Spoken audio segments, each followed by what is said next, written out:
masyarakat adat lah ya Bob ya. Kayak masyarakat Maksudnya adat gitu mereka kan. tidak sekolah tapi kok ya hidup senang Paham gitu. Iya, paham dan gitu. sadar hidupnya Iya. gitu. Nah, kayak tadi pertanyaan Ijal. Kok rakyat sebagai pemilik negara tapi kok dapat sumbangan?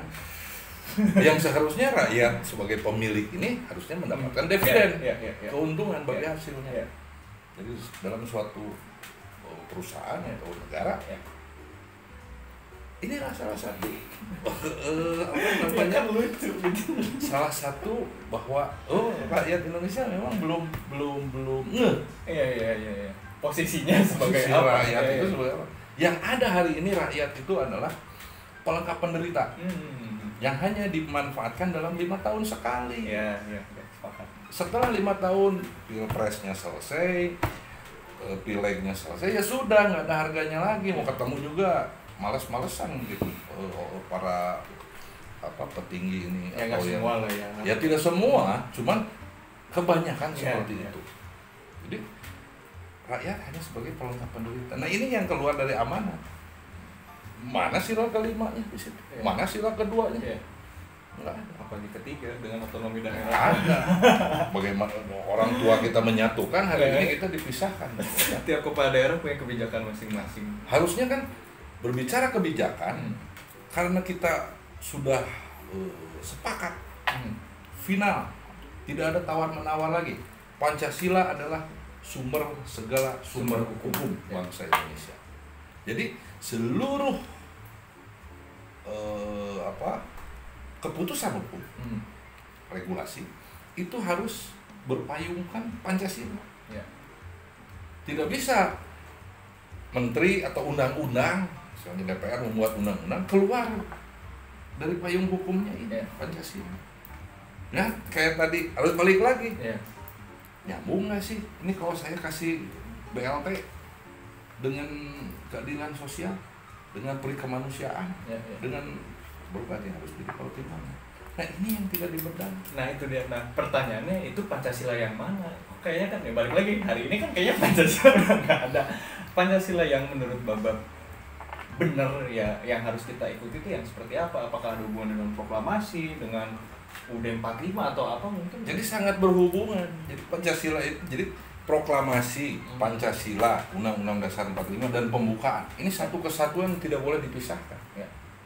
Untuk bangsa Indonesia mengarungi kehidupan berbangsa dan bernegara. Dulu kita mengalami era Pak Harto misalnya, Pancasilanya dipakai, Undang-Undang Dasar dipakai, pembukaan dipakai, proklamasi tidak hanya dipakai upacara misalnya. Lalu berubah lagi zaman, Undang-Undang Dasar diamandemen, proklamasi sama tidak difungsikan. Lalu pembukaan Undang-Undang Dasar juga sama, dibaca di upacara, hanya dibaca di upacara 17 Agustus. Pancasilanya tidak diperkenalkan juga, tidak disosialisasikan, tidak diperdalam, hanya kulit, hanya berbicara 5 sila. Nah ini tambah parah lagi. Ini harus satu kesatuan. Untuk apa? Untuk mewujudkan merdeka, bersatu, berdaulat, adil dan makmur, yang sudah menjadi cita-cita seluruh bangsa Indonesia. Jadi kapan mau terwujudnya? Kalau ini amanatnya aja ditinggal. Berarti hari ini Indonesia belum merdeka dong. Ya bisa dikatakan begitu secara de facto, de jure-nya sudah merdeka, tapi de facto rakyat atau bangsa Indonesia ini itu dikasih subsidi malah senang gitu kan. Senang. Berarti kan ya ini harus disosialisasikan lagi. Jadi ini kembali ke episode yang awal. Penjajahan hari ini tidak dalam physically bangsa asing yang masuk menjajah bangsa kita, tapi mindset bangsa kita diisi oleh pola pikir mindset bangsa asing. Ini yang lebih bahaya. Dan itu masuknya lewat banyaknya pendidikan, media sosial, berbagai dari sistem-sistem hidup tadi. Hal-hal tadi itu. Pendidikan, politik, ekonomi, hukum, dan sebagainya, termasuk media.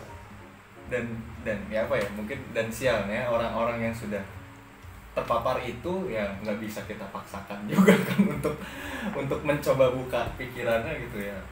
Jadi kan memang kita tidak bisa memaksakan itu. Tapi kalau negara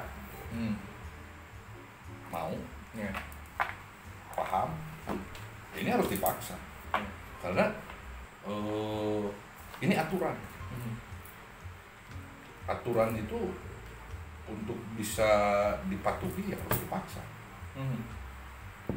Kayak misalnya undang-undang lalu lintas misalnya. Ada hukumannya. Ada hukum. Ya kayak misalnya korupsi. Kenapa pasalnya undang-undang korupsi? Harusnya pasalnya pengkhianatan terhadap Pancasila. Iya. Sepakat. 1 melanggar sila ke-1, sila ke-2, sila ke-3, semua 5 sila dilanggar. Padahal semuanya dulu disumpah ya. Semua disumpah di atas kitabnya masing-masing.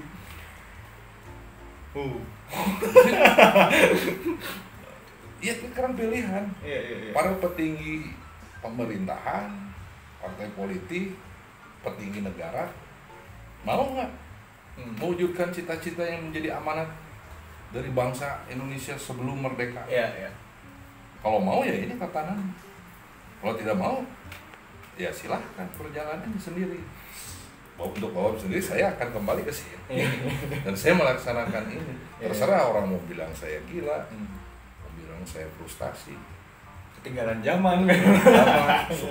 Kelompok Soeharto misalnya, terserah. Iya. Cuman ini yang pasti ini amanat dari pendiri bangsa dan negara. Ini loh, kalau ingin selamat ya ini. Islam ngajari rahmatan lil alamin, semua ada di situ. Iya. Di dalam konsep berbangsa bernegara ini. Dan semuanya berkesinambungan ya, pesan-pesan Nabi Rasul, pesan-pesan kerajaan waktu zaman kerajaan dan sampai pendiri bangsa tuh ternyata mengupas itu semua. Iya. Secara baik lagi secara filosofi ya semuanya juga. Filosofi. Dan tetap ada benang merahnya sebetulnya.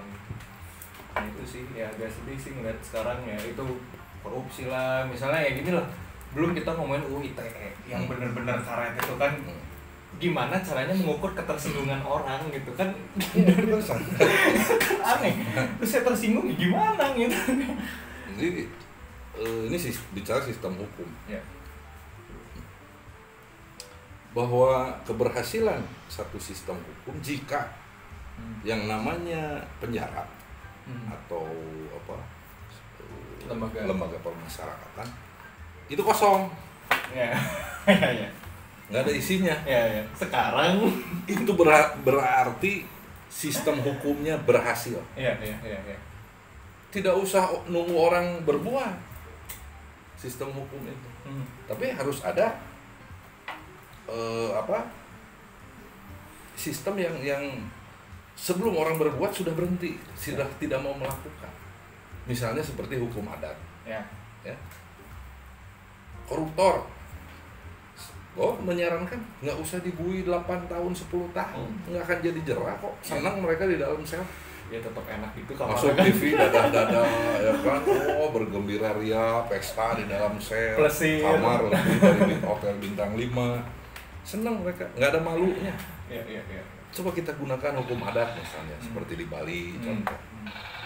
Yang terbukti korupsi diberi hukuman menyapu sampah di pasar tradisional selama 1 tahun dengan seragam misalnya. Saya kira ini efek jerah. Hartanya dikembalikan, kamu nyapu sampah di pasar.